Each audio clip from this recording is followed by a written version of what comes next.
A certain small income, sufficient for necessaries, should be secured to all, whether they work or not.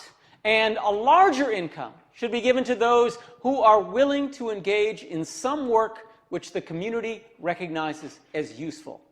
On this basis, we may build further. That's how Bertrand Russell defined basic income over 100 years ago, and I still think it's still one of the best definitions. Hi, my name is Karl Widerquist. I'm from Cassopolis, Michigan, and I support the universal basic income because I believe it's wrong for anyone to come between another person and the resources they need to survive.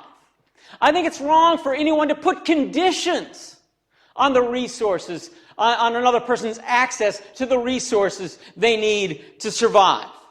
I don't even think this should be controversial. This is something all animals have. Animals don't have to go and ask permission of another animal to see if they can go out and use the earth to try to find food and to work for themselves and see what they can do. Early humans, for the first 200,000 years or so, that fully evolved humans were on this planet. We did not have to ask other people's permission to use the resources of the earth to work for ourselves, to create the things that we wanted and needed. Prisoners, even. We don't take prisoners, and we don't deny them food and shelter and clothing.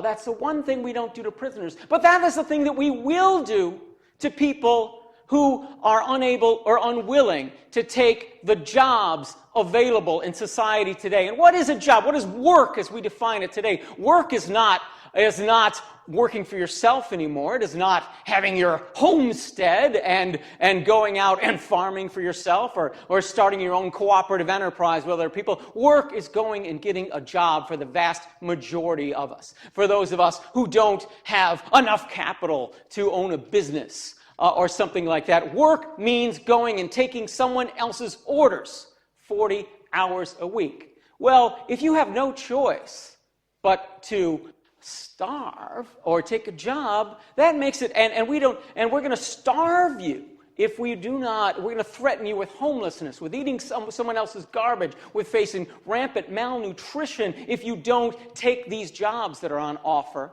And that in some ways makes this unwillingness to take someone else's orders on a job a worse crime than stealing, than robbery, rape, and murder. All those things we will take away your freedom, but one thing we won't take away is food and shelter and clothing. But we'll do that to the homeless. We'll do that to those who don't fit in to the jobs. And when we say jobs, we mean taking orders from other humans. And usually people who have more privileges than you do, who have better jobs than you do, who have more property than you do, who have more privileges than you do. You know, what that means is we have a society that runs on fear. That is, and a lot of people think we have to do this. Oh, we have to threaten people with homelessness and poverty and destitution, or else no one would work. Well, that's a pretty cynical view of human nature, if you have that. But also, that is a belief. Then if that's what you really believe, then you're saying that poverty, homelessness, and destitution are good things. You want them to exist. Because if those aren't credible, if that's what you think it takes to get people to work, if those aren't credible threats, if you eliminate those from society, then they're no longer credible threats. So you need those. You want those. You want to eliminate those, then if you really want to eliminate those, you got to eliminate those for people who are unwilling to take those orders. Now, but does society really need to run on fear like this? I don't think so. It is, and when I say that we threaten people with this, I'm not saying that we simply refuse to help people, but we cause this. We cause this by denying people access to the resources of the earth. Nobody invented the earth. Nobody created the earth. The earth was here before all of us. But yet we divided the earth into property. And I don't think there's anything wrong with dividing the earth into property, as long as everybody gets a share. But we did it in a really selfish way. Some of us got big amounts, and some of us got, and most of us actually got absolutely nothing. We don't get anything unless we work for these people. And you know why we did that? Because we're selfish. We did that partly because we're selfish and because we have a lot of rationalizations. We have a lot of rationalizations for, people deserve this or something. But really, most people didn't get a share, and most people were never compensated for the fact that they didn't get a share. Some people got some people didn't, and some never got a share. We have rationalizations for it, but I think really it comes down to selfishness. We just don't want to share. I think, and when we don't want to share, we're not sharing in such a way that it makes some people dependent on the jobs they have. And people are reluctant to say that it's even possible to have a society where we don't threaten people with this horrible fate that even our earliest ancestors didn't face this horrible fate. And they'll go so far as to say, well, isn't that communism when you don't threaten people with that? No, actually quite the opposite. Communists were actually very good at making this sort of complaint about capitalism, but when communists got in power, they were actually not very good at getting rid of this condition. They actually gave all of the resources to the dictator and said, okay, now you don't get any resources until you work for the dictator. And they wrote that into the Soviet Constitution. They wrote that people who would not work shall not eat, shall not get food. They wrote some Russian equivalent that into the Soviet Constitution, and they made good on that. I think it might even be worse to all have to work for the one dictator than it is to have a choice of several property owners that you could work for. Private property isn't the problem. The problem is that some have property, some control property, and some don't, and it doesn't have to be that way. There's nothing wrong with property as long as either everyone gets a share or those who get shares compensate those who don't by paying something. What I'm talking about is really a very simple, mild reform. All I'm saying is that you can have a market economy where income doesn't have to start at zero. We don't need to threaten people with poverty and destitution and homelessness to get them to work. We just need to, we can have everyone start out where they have enough to have their basic needs met, and we can get them to work by offering them good jobs with good pay. Give them positive incentive instead of negative threats to get them to work. So what I'm talking about is a voluntary participation economy. If you have an economy where everything is owned and you don't get a share unless you do what you're told and you follow these orders, you have a mandatory participation economy. If you have an economy where people have their basic needs met and they work because they want to, because someone has given them a good job with good wages and good working conditions, then you have a voluntary participation economy. I want to tell you that a voluntary participation economy is possible and it is desirable.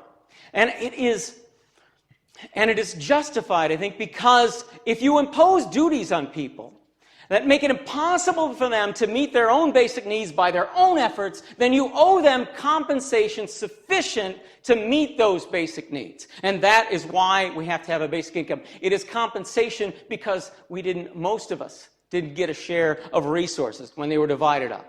And we seem to think that there's something horribly wrong with doing it this way. And I think a lot of that stems from a lot of age-old rationalizations and feelings of superiority and so forth. And I think, and even from a lot of self-serving feelings that people have to prove they're worthy. But it's actually only the poor that have to prove they're worthy. The rich never do. The rich, the difference, I think, the best definition I ever heard of what it means to be rich is when you're rich, your money works for you. No matter how much money you have, as long as you work for your money, you're not rich. But rich is when your money works for you. Capital makes its own income, where without you necessarily have to lift a finger. Many wealthy people do work, but their money also works for them. But we're so convinced. So we don't really have a mandatory participation economy. What we have is an economy with voluntary participation for people who own enough and mandatory participation of anything else. I think there's two fair ways to do it. Mandatory participation for everyone or voluntary participation for everyone. Those two, I think, are reasonable. But what we have now is neither. Some don't have to work. Some are born not having to work. Others are born having to work for those very people who don't have to work. That is not based on some notion of human equality or human freedom, where people choose what they do and whose orders they will take. And the funny thing is that this system we have, that even it has a lot of, even though it embodies a lot of self-serving and paternalistic assumptions about who the poor are, it's ultimately self-defeating for the middle class. Because we're so convinced that the more prosperous have the right and responsibility to tell the less prosperous what to do, that we've actually put the vast majority of us in the position where we have to do what the 1% tell us what to do. I bet there's a couple hundred people here. I bet less than 1 in 10 of us could afford never to work again and just live the rest of their lives on their property income. I could. How many else could do that? How many could quit their job today and never have to work again and wouldn't starve? Okay, yeah, not very many of us, huh? So all of the rest of us, basic income is not about the poor, it's about all of us. People want to divide and say, oh, basic income is those non-workers, and they'll end up taking from you the workers and those are non-workers. No, it's about those of us who work. The worst thing you can do for a laborer is put them in the position where they have no choice but to labor. The best thing you can do for a laborer is put them in the choice where they can say, take this job and shove it, where they actually have the power to say no to bad wages and working conditions. That gives laborers, the entire middle class, 90-some% of the population, the power to command better wages and better working conditions. Basic income is for everyone. So we've hurt ourselves, and we've hurt ourselves in such obvious ways. You're probably aware that the welfare system that we had peaked in most countries in the early 1970s. It's been gradually dismantled ever since. And you're probably aware that by some, maybe a crazy coincidence, or maybe I think they're connected, since then there has been an enormous amount of economic growth that most workers in the industrialized world have not shared in. There's been something like 40% economic growth since the 1970s. But yet the typical worker is working the same or more hours that their grandparents were, or people in similar jobs were 40 years ago, and they've had a 1 or 2% increase in real income. So they have not shared in all this growth that they've helped to create. Part of the reason for that is because they don't have the power to command better wages. And when people have fewer and fewer alternatives, that takes away their power. So the idea of basic income is that you pay for what you own and you get paid for what you don't own. It's a really simple idea. When you say this property, and all property is made out of the resources of the earth. Yeah, we add our labor to it, but also one ingredient in that is the resources of the earth that don't belong to you more than they belong to anyone else. You're fooling yourself if you think they're due. If you think they do, you didn't create those. That you pay for the things that you own, get paid for the things that you don't own. When you own something, you're imposing a duty on someone else to say, you have to respect my ownership. But when you impose a duty on other people, you should pay for that. So basic income is something we've all been owed for years because other people have imposed these duties. And I own this, I own that. He owns this other thing. Those duties have been imposed on us, and we've never been paid for it. So it's a different view of property. And why we do this? Because no one has the right to impose those duties on you without compensation. Because you have as much right to the resources of the earth as anyone else. Because it's wrong to come between you and the resources you need to survive. Because you haven't had a raise since the 1970s. And you know why else? Because you want it. Everybody wants an unearned income. Everybody wants income that they don't have to work for. You have this feeling that, well, yeah, of course I want that, but it must be bad. No, it's actually not bad. It has enormous, amazing side effects. You can live in a society where no one has to fear poverty and destitution. You can live in a society where there aren't people eating someone else's garbage, where there aren't people working 70 hours a week in sweatshops, creating the clothing that probably most of us are wearing. It is very good for you. Can we afford it? Yeah, I'll get to that. But yes, of course, it's not even very expensive. But what about incentives? What about incentives? People say, oh yes, I'm very concerned about incentives. Incentives are hugely important, and we have an enormous incentive problem. We have this incentive problem where businesses don't have an incentive to pay us good wages. And basic income helps to fight that incentive problem. Yes, of course, we obviously have an incentive problem. Why do we have minimum wage laws? Why do we have minimum wage laws? We have minimum wage laws because we know that businesses don't have an incentive to pay you decent wages. Why, rather than, maybe we'll need these laws anyway, maybe we don't, but if we know that we have this incentive problem of businesses won't pay, why don't we give the workers the power to demand that, to actually command it in the marketplace? And I believe that this is the cause of low wages.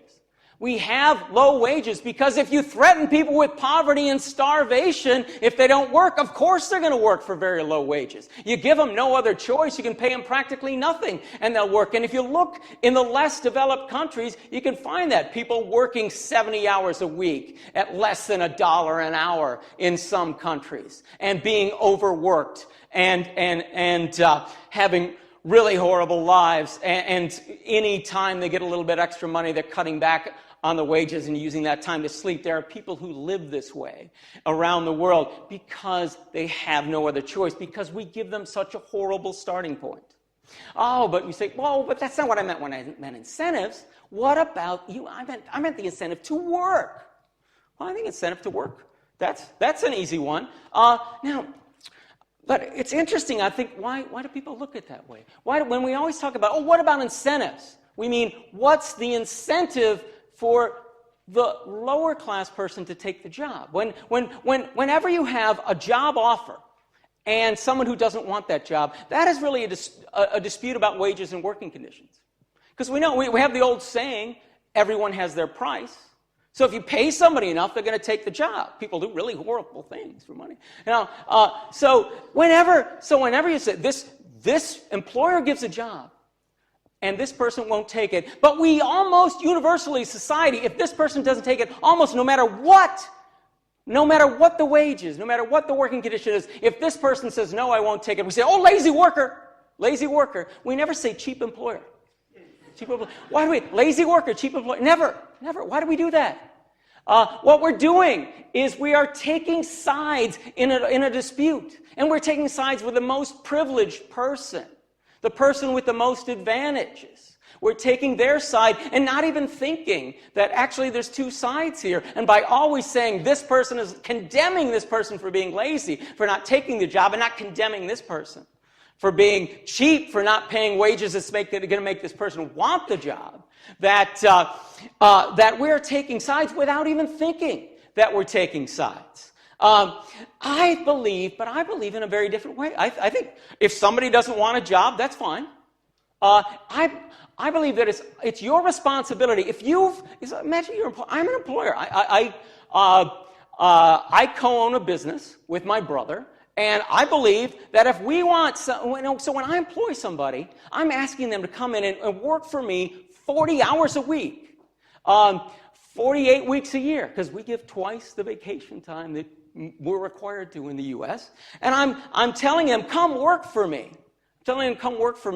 And I think if I'm going to do that, follow my orders. It's my responsibility to pay them enough so they want to. It is not my privilege to say, okay, and I'm going to starve you to death until you say yes. I'm going to threaten you with eating my garbage out of a dumpster until you say yes to my job. That's not free trade. That's not a free market. That is I don't know, slavery with a choice of masters. I don't know what the best word for it is, but it's something less than truly free. It is our responsibility. If we want people to work, to pay them wages where they will want to work. You give them the power to say no, and then you give them an offer that makes them want to say yes. And if they don't want to do it, then you should think, okay, well, it should be like any other good. What do we do if somebody's selling a car and somebody's looking to buy a car, and the guy who buys the car doesn't want to buy it at that price, and the guy selling the car doesn't want to sell it? Well, we say, okay, it's not a good deal then. This guy doesn't have to lower his price if he doesn't want to. This guy doesn't have to raise his asking price. This guy doesn't want the car bad enough to buy it. This guy doesn't want to sell the car bad enough to sell it. They don't need to trade. It should be the same thing with the job market. We should neither condemn the employer for being cheap or the potential employee for being lazy. We should just say, okay, this guy didn't pay enough to make it worthwhile for this other guy to take his orders 40 hours a week. That is respect for another person's freedom. We don't condemn them because they're unwilling to take somebody's orders all day because they haven't been offered enough. But what about the work ethic? What about the work ethic, people say? About the work ethic, you say maybe defining the work as, I believe that everyone has a right and responsibility to contribute to the work of society and to contribute what needs to be done. Well, if that's what you believe, that's fine. I mean, I can respect that position, but if that's what you believe, you need to take the capitalist economy and throw it in the toilet. Because that's not what capitalism is about. Capitalism is not about everyone must work for what they get. Capitalism is about the ownership of capital. And that capital is something that works for you. It makes its own money. You do not have to work if you have capital. I can give you some very good examples of that. This unearned income of capitalism is its driving force. That's where it gets its name, and that's why. Work is optional for capital owners. And some capital owners do manage their funds, but they don't have to. An example of that, say the Harvard endowment. Harvard University has an endowment of over $40 billion, almost as much as the state of Alaska's permanent fund for the entire state. $40 billion. And they outperform the market in their investments. That's just their investment. Their investments, they get the top investment managers. And they make something like 12%, like doubling the typical rate of return because, well, the system isn't exactly fair, and even though the typical investor might get 5 or 6%, if you've got billions of dollars to invest, you get a lot of preferential investment opportunities, and you can make a higher return. And they hire, but the Harvard trustees, they don't manage that endowment. They're busy managing the university. They just turn it over to some investment managers who do it for them. The investment managers are doing the work. Of course, they're only doing the work of selecting investments, and the company managers are making off that. But out of that 12%, you know what those managers you get? Something like 0.5%. So the other 11.5% that portfolio, that Harvard portfolio are making has nothing whatsoever to do with work. It just, well, we have billions of dollars, so we get this high rate of return without working at all. And it doesn't work any different for private fortunes than it does for Harvard's fortunes. Here's another example. Now, when we think about these examples, these two examples are coming from Thomas Piketty's book, Capital in the 21st Century. You can look them up in there for that. When we think of innovative entrepreneur, guy who really put his ideas to work and changed society, people think of, in our generation, people think of Steve Jobs. Steve Jobs in his lifetime made $8 billion. And in the same period of time that he did all that stuff that he did, all that work he put in, the heir to, I always forget, I think it's the L'Oreal fortune, it might be the Estee Lauder fortune. Anybody remember that exactly? No, okay, it's one of those. Look it up. Anyway, the heir, I think it's the L'Oreal fortune, made the same $8 billion without working. Just Estee Lauder stock or L'Oreal stock or whichever it was went up. I got to look that up before I give this talk again. The heir to the L'Oreal fortune. The stock went up. My life. Okay, I'm $8 billion richer. I guess me just sitting here doing nothing is as valuable as Steve Jobs going and revolutionizing the economy, because That is what the economy is built on. If you want an economy that's built on the work ethic, where every single person has to work and contribute, you need to have a socialist society. I prefer to have a voluntary participation society for everyone, rich and poor.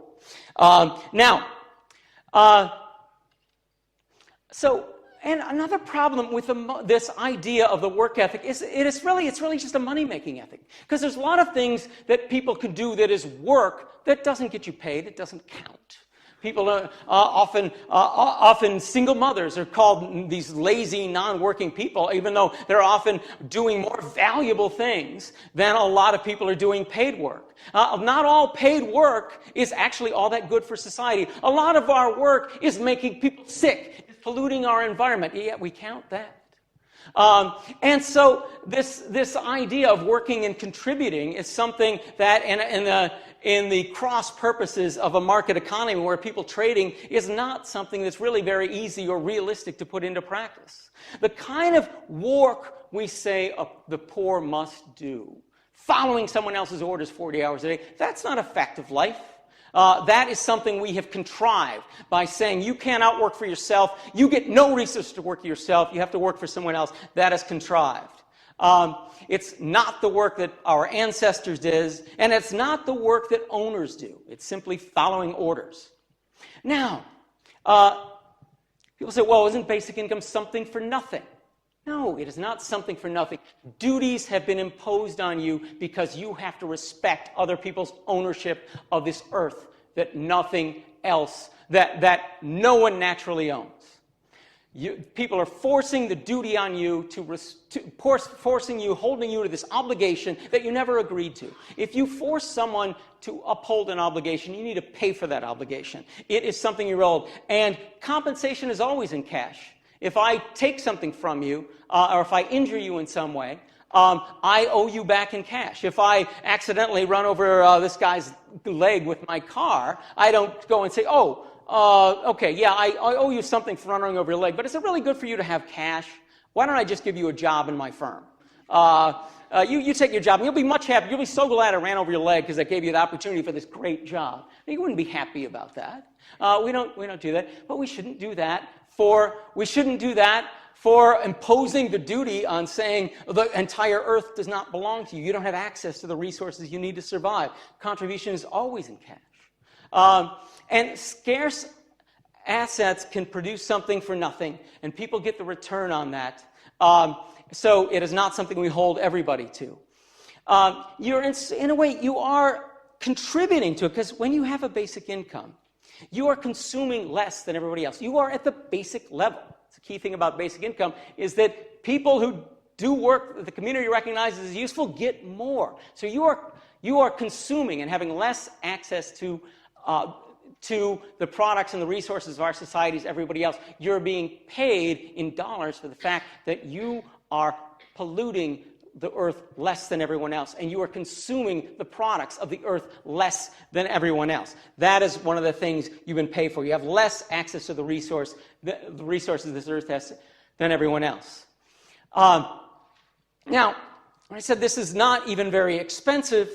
I've done some estimates in the United States where it costs about 2.9% of GDP to have a basic income in the real terms of its cost, the net cost of this, because people get very wrong ideas of what basic income costs when they say, well, it's a universal payment to everyone, so they will take the amount that one person gets and multiply that by the population. And that is not the cost of basic income, because it has to be financed by taxes. Basic income is essentially a negative tax. It is giving you your tax money back. Well, you have to have taxes to finance it.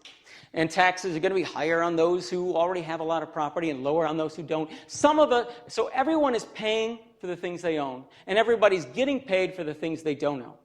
Basic income is then the cost of basic income is the net difference between those two. It is the positive taxes you pay minus the negative taxes you receive. So if you want to know what basic income costs, you have to calculate how much are the people who pay, how much do they have less when we have a basic income. When you subtract their negative taxes from the positive taxes, how much more are they paying? And how much more are those who are net recipients? How much are they receiving? And we look at that difference. How much are we taking from here and giving to here? The cost in the U.S. is $539 billion. That's in a population of over 300 million people, which is about 2.95% of GDP. And I would expect in terms of GDP, it would be similar here. So it's not even terribly expensive. That's about a fourth of what the United States is currently spending on transfers, including healthcare-related transfers and things that can't be cut. But even if you cut nothing to have that basic income, it would only be a 25% net increase in spending on transfers. So it's not even terribly expensive. When you think of what you get out of it, it's a new model of how to have protection in society, where we stop judging people and realize that every person has a need for food, shelter, and clothing, and some flexibility in how they understand and get these things. I think property and the market and the trade are all good things if you pay for what you own. And if you do that, and you have to pay enough to justify what you have. And if you do that, you have a basic income economy. And that's what I'm for. Thank you very much.